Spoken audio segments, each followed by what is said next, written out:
Is it okay now? Perfect.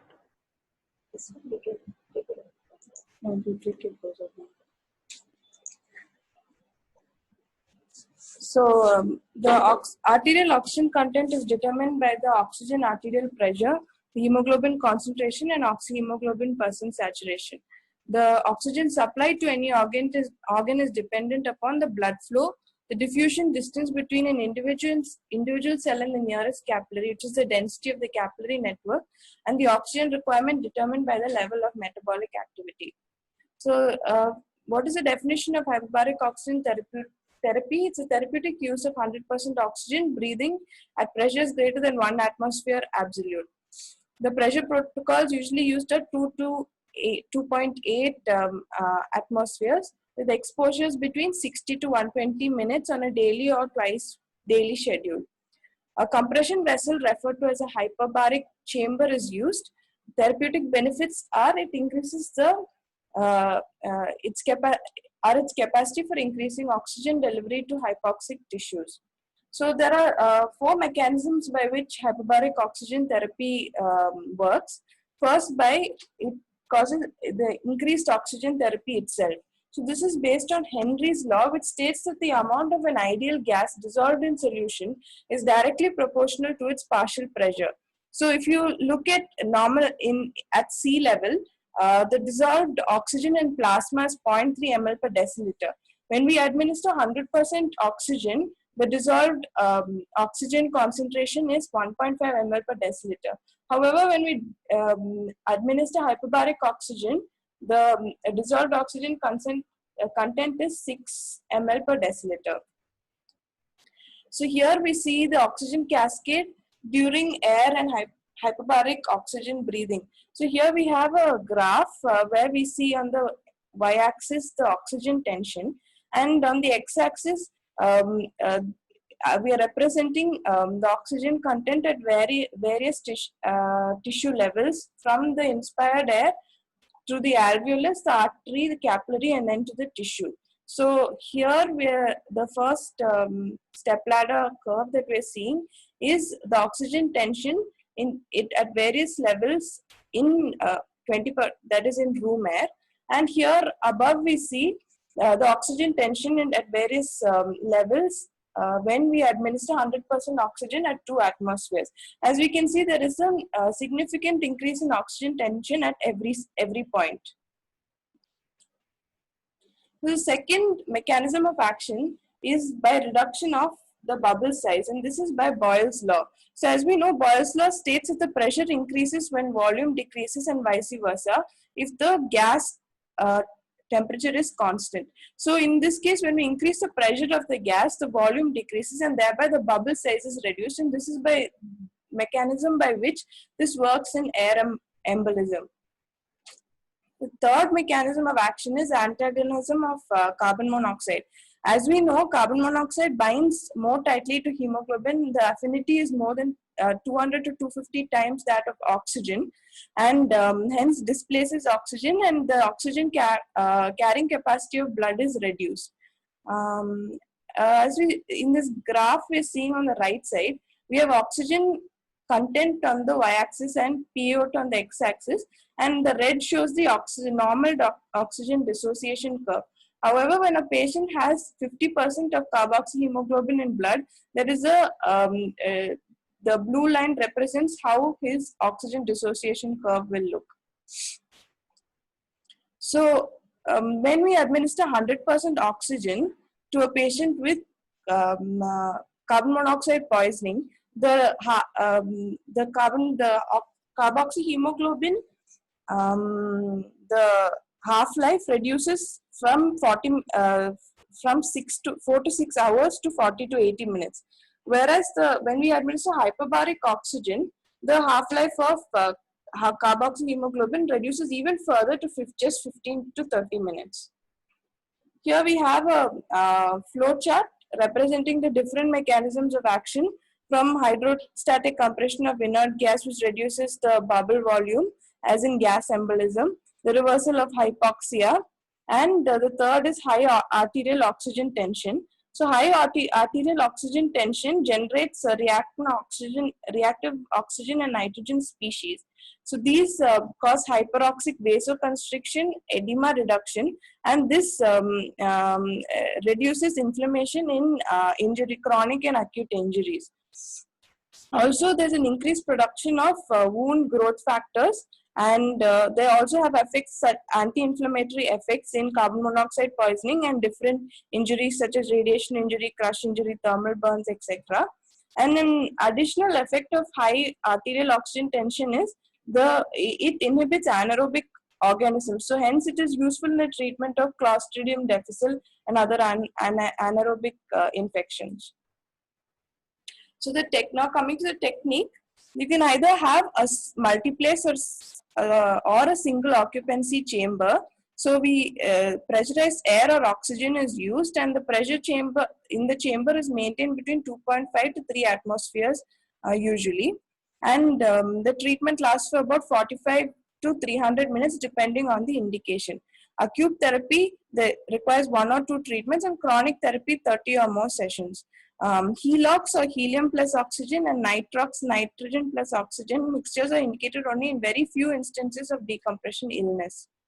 So here we have a picture of this is a multiplace chamber and this is a monoplace chamber. And the advantage of a multiplace chamber is that the monitoring is better.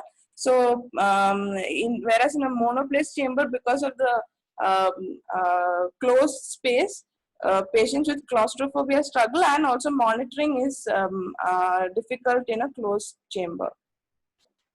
Now coming to the therapeutic uses of hyperbaric oxygen. So there is strong scientific evidence for the treatment of decompression sickness, arterial gas embolism, and severe carbon monoxide poisoning and smoke inhalation. And it can also be used as an adjunctive treatment for osteoradionecrosis, for improving skin graft and flap healing, clostridial myonecrosis, and diabetic foot.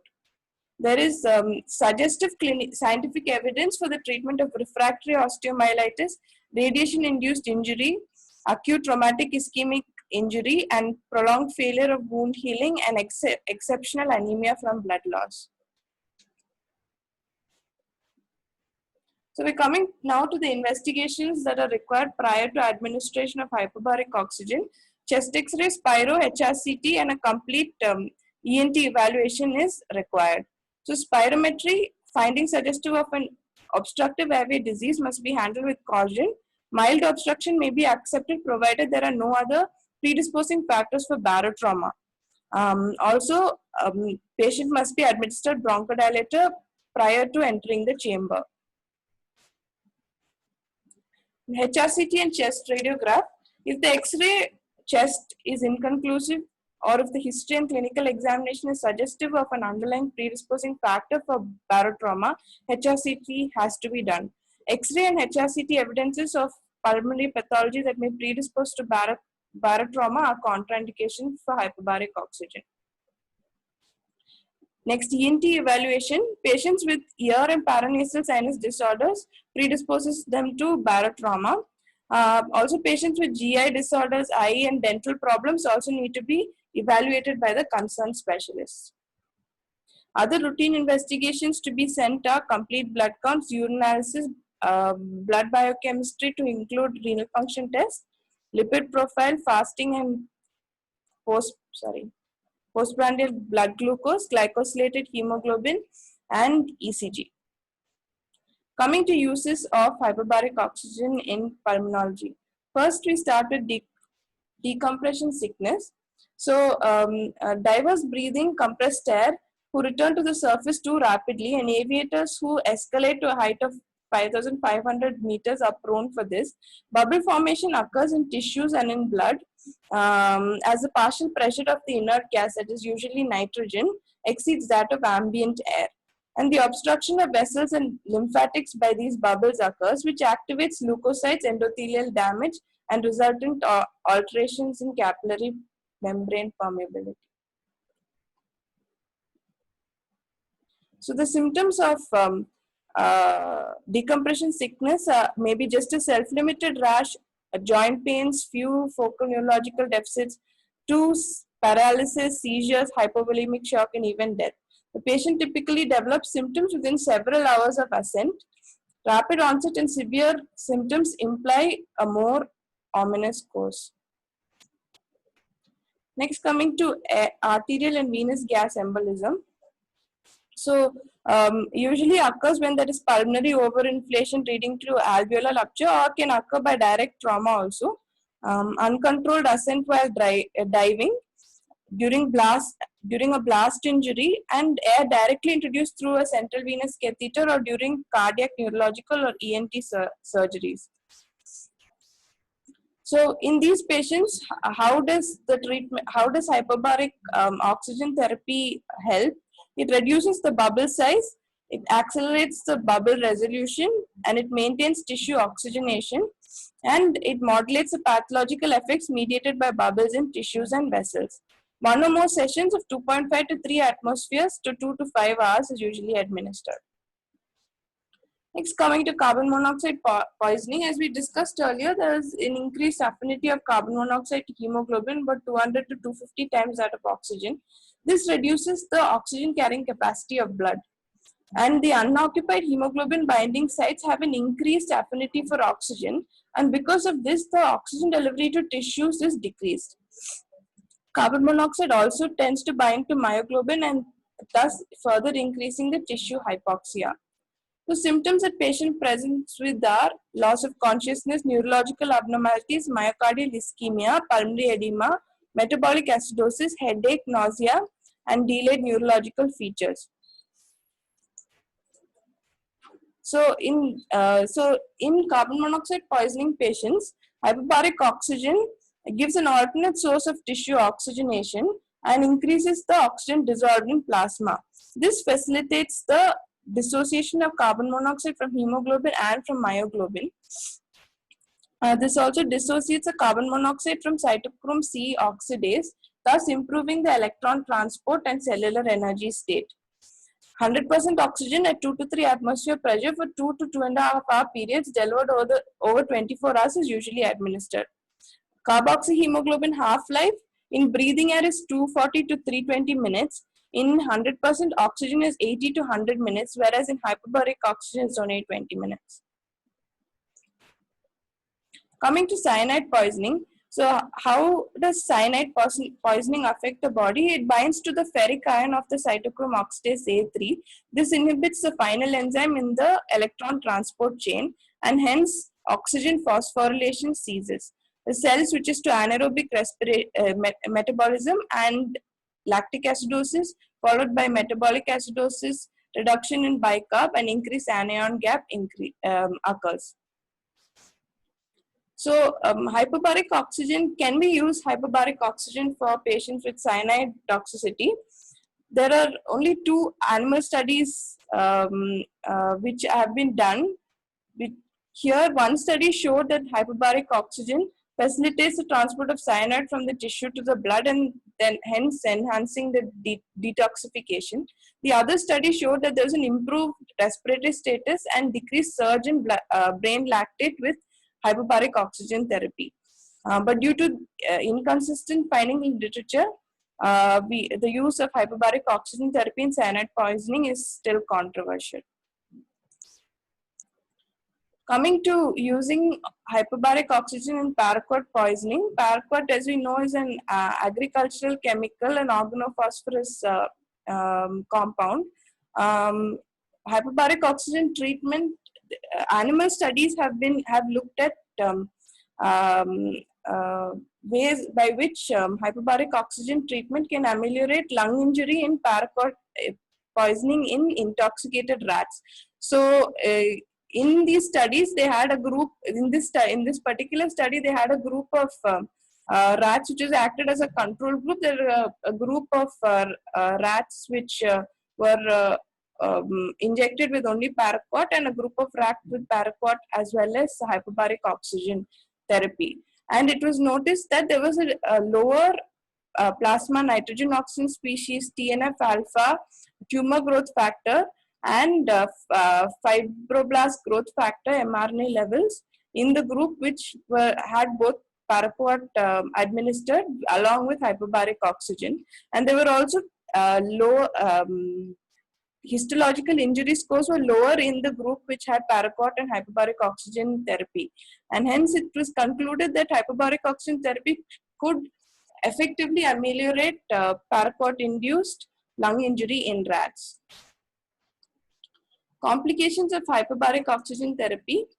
Hyperbaric oxygen therapy is safe when pressures do not exceed 300